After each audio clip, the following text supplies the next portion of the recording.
PSC turning പോയിൻറ്റിൻ്റെ പുതിയൊരു വീഡിയോയിലേക്ക് എല്ലാവർക്കും സ്വാഗതം. ഇന്നത്തെ വീഡിയോയിൽ കറണ്ട് അഫയേഴ്സുമായി ബന്ധപ്പെട്ട ഒരു മോക്ക് ടെസ്റ്റും അതുമായി ബന്ധപ്പെട്ട ചില ഫാക്ട്സുമാണ് നോക്കുന്നത്. എല്ലാവരും വീഡിയോ പൂർണ്ണമായി കാണാൻ ശ്രമിക്കുക.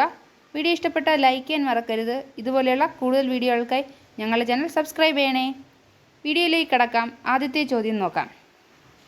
ചന്ദ്രനിലേക്കുള്ള അമേരിക്കയുടെ സ്വകാര്യ ബഹിരാകാശ ഏജൻസിയുടെ ദൗത്യം. ഉത്തരം ഓപ്ഷൻ എ ആണ്, പെരഗ്രിൻ. ചന്ദ്രനിലേക്കുള്ള അമേരിക്കയുടെ സ്വകാര്യ ബഹിരാകാശ ഏജൻസിയുടെ ദൗത്യമാണ് പെരഗ്രിൻ. പെരഗ്രിൻ എന്നത് ചന്ദ്രനിലേക്കുള്ള അമേരിക്കയുടെ സ്വകാര്യ ബഹിരാകാശ ഏജൻസിയുടെ ദൗത്യമാണ്. ഇതുമായി ബന്ധപ്പെട്ട കുറച്ച് പോയിന്റ്സ് നോക്കാം. നാസയുടെ കൊമേഴ്ഷ്യൽ ലൂണാർ പേലോഡ് സർവീസസ് സംരംഭത്തിൻ്റെ ഭാഗമായി സ്വകാര്യ കമ്പനിയായ ആസ്ട്രോബോട്ടിക് ടെക്നോളജിയാണ് പെരഗ്രിൻ ലൂണാർ ലാൻഡർ വികസിപ്പിച്ചത്. നാസയുടെ കൊമേഴ്ഷ്യൽ ലൂണാർ പേലോഡ് സർവീസസ് സംരംഭത്തിൻ്റെ ഭാഗമായിട്ട് സ്വകാര്യ കമ്പനിയായ ആസ്ട്രോബോട്ടിക് ടെക്നോളജിയാണ് പെരഗ്രിൻ ലൂണാർ ലാൻഡർ വികസിപ്പിച്ചത്. 50 വർഷത്തിനിടയിലെ അമേരിക്കയിൽ നിന്നുള്ള ആദ്യ ചന്ദ്ര ലാൻഡിംഗ് ദൗത്യമായിരുന്നു പെരഗ്രിൻ 1. പെരഗ്രിൻ 1 50 വർഷത്തിനിടയിലെ അമേരിക്കയിൽ നിന്നുള്ള ആദ്യ ചന്ദ്ര ലാൻഡിംഗ് ദൗത്യമായിരുന്നു. അപ്പോൾ പെരഗ്രിൻ എന്നത് ചന്ദ്രനിലേക്കുള്ള അമേരിക്കയുടെ സ്വകാര്യ ബഹിരാകാശ ഏജൻസിയുടെ ദൗത്യമായിരുന്നു. അടുത്ത ചോദ്യം നോക്കാം. ഫ്രാൻസിൻ്റെ പുതിയ പ്രധാനമന്ത്രിയായി നിയമിതനായത്. ഉത്തരം ഓപ്ഷൻ ബി ആണ്, ഗബ്രിയേൽ അറ്റൽ. ഗബ്രിയേൽ അറ്റലാണ് ഫ്രാൻസിൻ്റെ പുതിയ പ്രധാനമന്ത്രിയായി നിയമിതനായത്. ഫ്രാൻസിൻ്റെ പുതിയ പ്രധാനമന്ത്രിയായി നിയമിതനായത് ഗബ്രിയേൽ അറ്റൽ ആണ്.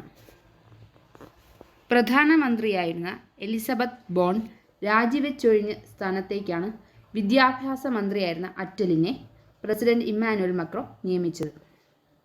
ഇപ്പോൾ പ്രധാനമന്ത്രിയായിരുന്ന എലിസബത്ത് ബോൺ രാജിവെച്ചൊഴിഞ്ഞ സ്ഥാനത്തേക്കാണ് വിദ്യാഭ്യാസ മന്ത്രിയായിരുന്ന അറ്റലിനെ പ്രസിഡന്റ് ഇമ്മാനുവൽ മക്രോ നിയമിച്ചത്.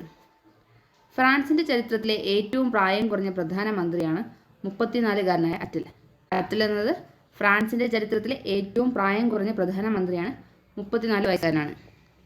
ഇപ്പോൾ ഫ്രാൻസിൻ്റെ പുതിയ പ്രധാനമന്ത്രിയെ നിയമിതനായത് ഗബ്രിയേൽ അറ്റലാണ്.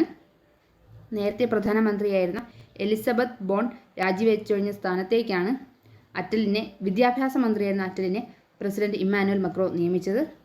ഫ്രാൻസിൻ്റെ ചരിത്രത്തിലെ ഏറ്റവും പ്രായം കുറഞ്ഞ പ്രധാനമന്ത്രിയാണ് 34-കാരനായ ഗബ്രിയേൽ അറ്റൽ. അടുത്ത ചോദ്യം നോക്കാം. വൈക്കം മുഹമ്മദ് ബഷീർ സ്മാരക ട്രസ്റ്റിൻ്റെ 16ാം ബഷീർ അവാർഡ് ലഭിച്ചത്. ഉത്തരം ഓപ്ഷൻ സി ആണ്, ഇ സന്തോഷ് കുമാർ.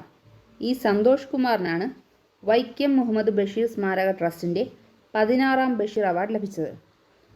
വൈക്കം മുഹമ്മദ് ബഷീർ സ്മാരക ട്രസ്റ്റിൻ്റെ 16ാമത്തെ ബഷീർ അവാർഡ് ലഭിച്ചത് ഇ സന്തോഷ് കുമാറിനാണ്. നാടകങ്ങളുടെ ഉപമ എന്ന ചെറുകഥാ സമാഹാരത്തിനാണ് പുരസ്കാരം.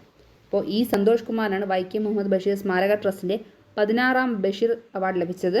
നാടകങ്ങളുടെ ഉപമ എന്ന ചെറുകഥാ സമാഹാരത്തിനാണ് പുരസ്കാരം.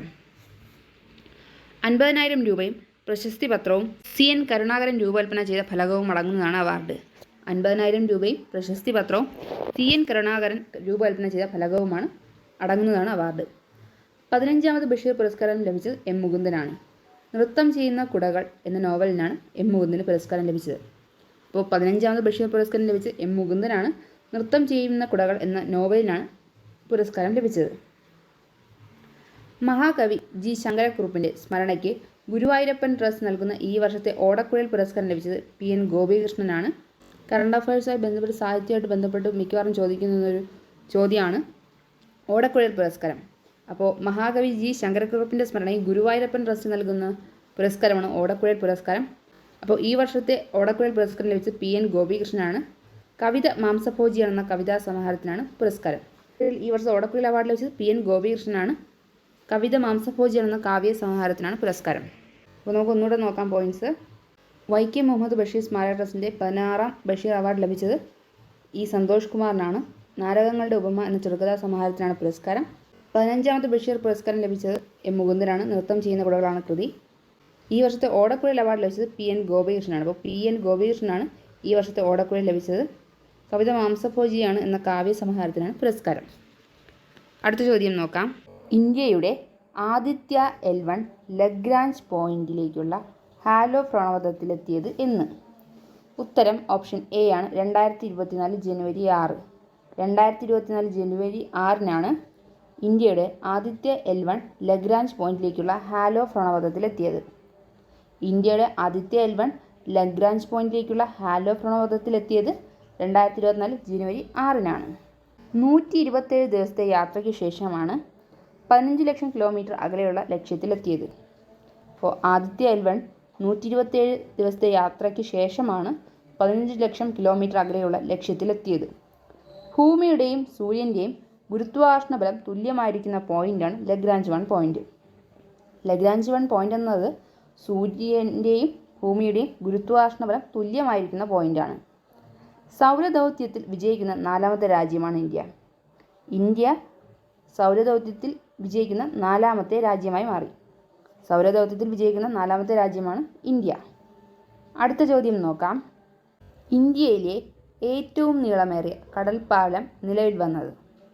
ഉത്തരം ഓപ്ഷൻ ഡി ആണ് മുംബൈ. മുംബൈയിലാണ് ഇന്ത്യയിലെ ഏറ്റവും നീളമേറിയ കടൽപ്പാലം നിലവിൽ വന്നത്. ഇന്ത്യയിലെ ഏറ്റവും നീളമേറിയ കടൽപ്പാലം നിലവിൽ വന്നത് മുംബൈയിലാണ്. മുംബൈ ട്രാൻസ് ഹാർബർ ലിങ്ക് പ്രധാനമന്ത്രി നരേന്ദ്രമോദി 2024 ജനുവരി 12-നാണ് ഉദ്ഘാടനം ചെയ്തത്. മുംബൈ ട്രാൻസ് ഹാർബർ ലിങ്ക് പ്രധാനമന്ത്രി നരേന്ദ്രമോദി 2024 ജനുവരി 12-നാണ് ഉദ്ഘാടനം ചെയ്തത്.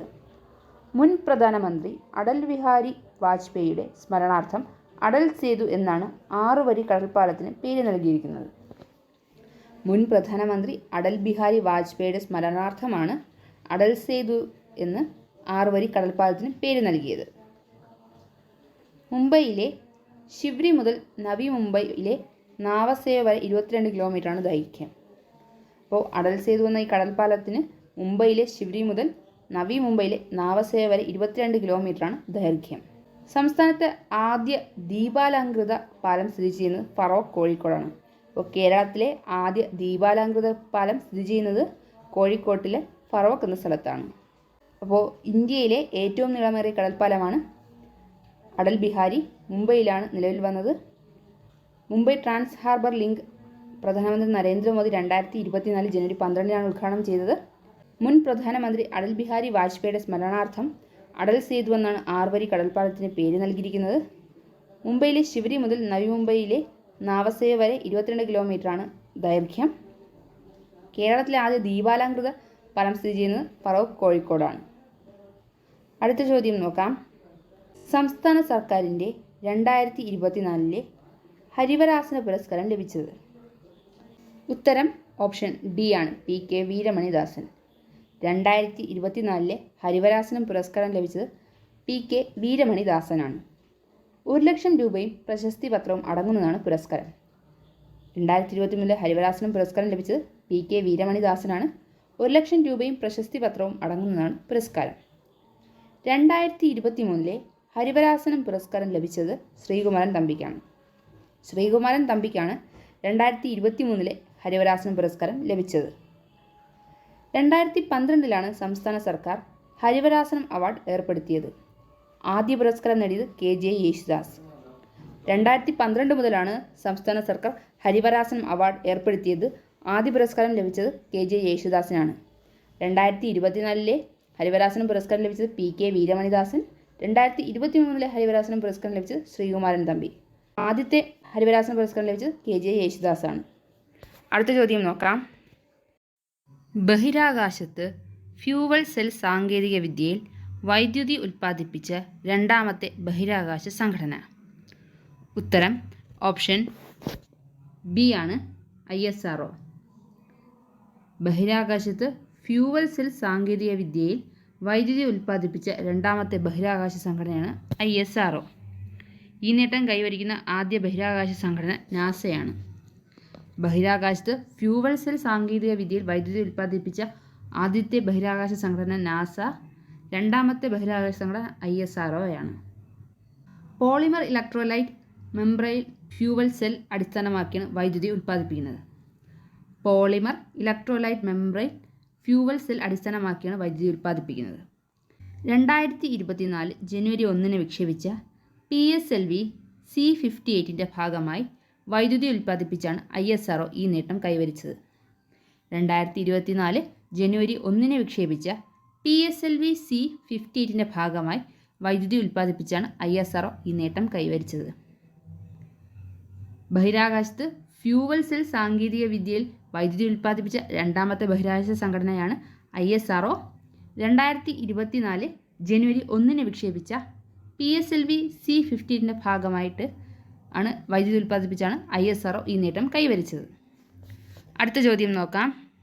ഇന്ത്യയിലെ ഭൗമശാസ്ത്ര മന്ത്രാലയത്തിന് കീഴിലുള്ള പൃഥ്വി പദ്ധതി പൃഥ്വി വിഗ്യാൻ നടപ്പിലാക്കുന്ന കാലയളവ്. ഉത്തരം ഓപ്ഷൻ ഡി ആണ്, 2021-26. ഇന്ത്യയിലെ ഭൗമശാസ്ത്ര മന്ത്രാലയത്തിന് കീഴിലുള്ള പൃഥ്വി പദ്ധതി അല്ലെങ്കിൽ പൃഥ്വി വിഗ്യാൻ നടപ്പിലാക്കുന്നത് 2021-2026 കാലഘട്ടത്തിലാണ്. 4797 കോടി രൂപ ചിലവ് വരുന്നതാണ് പദ്ധതി. ഇന്ത്യയിലെ ഭൗമശാസ്ത്ര മന്ത്രാലയത്തിന് കീഴിലുള്ള പൃഥ്വി പദ്ധതി പൃഥ്വി വിഗ്യാൻ നടപ്പിലാക്കുന്ന കാലയളവ് 2021-2026 ആണ്. അടുത്ത ചോദ്യം നോക്കാം. 2023 81ാമത് ഗോൾഡൻ ഗ്ലോബ് പുരസ്കാരത്തിൽ ഡ്രാമ വിഭാഗത്തിൽ മികച്ച സിനിമയായി തിരഞ്ഞെടുക്കപ്പെട്ടത്. ഉത്തരം ഓപ്ഷൻ എ ആണ്, ഓപ്പൺഹൈമർ. ഓപ്പൺഹൈമർ എന്ന സിനിമയാണ് 2023 81ാമത് ഗോൾഡൻ ഗ്ലോബ് പുരസ്കാരത്തിൽ ഡ്രാമ വിഭാഗത്തിൽ മികച്ച സിനിമയായി തിരഞ്ഞെടുക്കപ്പെട്ടത്. ആറ്റം ബോംബിൻ്റെ പിതാവായി അറിയപ്പെടുന്ന റോബർട്ട് ഓപ്പൺഹൈമറിൻ്റെ ജീവിതമാണ് ചിത്രത്തിൻ്റെ പ്രമേയം. 2023 81ാമത് ഗോൾഡൻ ഗ്ലോബ് പുരസ്കാരത്തിൽ ഡ്രാമ വിഭാഗത്തിൽ മികച്ച സിനിമയെ തിരഞ്ഞെടുക്കപ്പെട്ടത് ഓപ്പൺഹൈമറാണ്. ആറ്റം ബോംബിൻ്റെ പിതാവായി അറിയപ്പെടുന്ന റോബർട്ട് ഓപ്പൺഹൈമറിൻ്റെ ജീവിതമാണ് ചിത്രത്തിൻ്റെ പ്രമേയം. മികച്ച സംവിധായകനുള്ള 81ാമത് ഗോൾഡൻ ഗ്ലോബ് പുരസ്കാരം ലഭിച്ചത് ക്രിസ്റ്റഫർ നോളനാണ്. ചിത്രം ഓപ്പൺഹൈമർ. ഓപ്പൺഹൈമർ എന്ന സിനിമയ്ക്ക് ക്രിസ്റ്റഫർ നോളനാണ് മികച്ച സംവിധായകനുള്ള 81ാമത് ഗോൾഡൻ ഗ്ലോബ് പുരസ്കാരം ലഭിച്ചത്. ഡ്രാമ വിഭാഗത്തിൽ മികച്ച നടനുള്ള 81ാമത് ഗോൾഡൻ ഗ്ലോബ് പുരസ്കാരം ലഭിച്ചത് കിലിയൻ മർഫി. ഓപ്പൺഹൈമർ എന്ന സിനിമയിലെ അഭിനയത്തിന് കിലിയൻ മർഫിക്കാണ് ഡ്രാമ വിഭാഗത്തിൽ മികച്ച നടനുള്ള 81ാമത് ഗോൾഡൻ ഗ്ലോബ് പുരസ്കാരം ലഭിച്ചത്. 81ാമത് ഗോൾഡൻ ഗ്ലോബ് പുരസ്കാരത്തിൽ മികച്ച അനിമേഷൻ സിനിമയായി തിരഞ്ഞെടുത്ത് ദ ബോയ് ആൻഡ് ഹെറോൺ. 81ാമത് ഗോൾഡൻ ഗ്ലോബ് പുരസ്കാരത്തിൽ മികച്ച അനിമേഷൻ ചിത്രമായി തിരഞ്ഞെടുത്തത് ദ ബോയ് ആൻഡ് ഹെറോൺ എന്ന ചിത്രമാണ്. ഗോൾഡൻ ഗ്ലോബ് പുരസ്കാരം നേടുന്ന ആദ്യ ഗോത്ര വനിതയാണ് മികച്ച നടിയായി തിരഞ്ഞെടുക്കപ്പെട്ട ലിലി ഗ്ലാഡ്സ്റ്റൺ. ഗോൾഡൻ ഗ്ലോബ് പുരസ്കാരം നേടുന്ന ആദ്യത്തെ ഗോത്ര വനിതയാണ് മികച്ച നടിയായി തിരഞ്ഞെടുക്കപ്പെട്ട ലിലി ഗ്ലാഡ്സ്റ്റൺ. ഡ്രാമ വിഭാഗത്തിലെ മികച്ച ചിത്രത്തിനും ഡ്രാമ വിഭാഗത്തിൽ മികച്ച നടനും മികച്ച സംവിധായകനുമുള്ള 81ാമത് ഗോൾഡൻ ഗ്ലോബ് പുരസ്കാരം ലഭിച്ചത് ഓപ്പൺഹൈമർ എന്ന ചിത്രത്തിനാണ്. 81ാമത് ഗോൾഡൻ ഗ്ലോബ് പുരസ്കാരത്തിൽ മികച്ച സംവിധായകൻ ക്രിസ്റ്റഫർ നോളനാണ്. ഡ്രാമ വിഭാഗത്തിലെ മികച്ച നടൻ കിലിയൻ മർഫിയാണ്. ഡ്രാമ വിഭാഗത്തിൽ മികച്ച ചിത്രം ഓപ്പൺഹൈമറാണ്. ഇന്നത്തെ വീഡിയോ ഇവിടെ തീരുകയാണ്. Thank you all.